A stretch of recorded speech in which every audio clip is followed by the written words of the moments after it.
Do you have any weird dating stories? Yes, in Valentine's Day, I will tell you the story. Okay. I was in the college in South Africa. I was single. I said to one girl from my class, I said to her, look, I'm single, you are single, let's do something tonight. Yeah. She said to me, let's see. She called me 6 o'clock in the evening, come to my house 8 o'clock. So I go to her house, I take one bottle of wine, I knock the door, she opened the door with the underwear.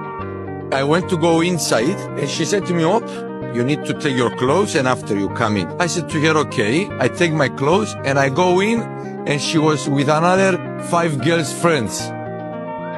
And I have 6 of them. This isn't real. I promise you, 2017, Valentine's night, I was the most lucky person in the universe. The one, she didn't want to do anything because she had a boyfriend, but the other 5 was open.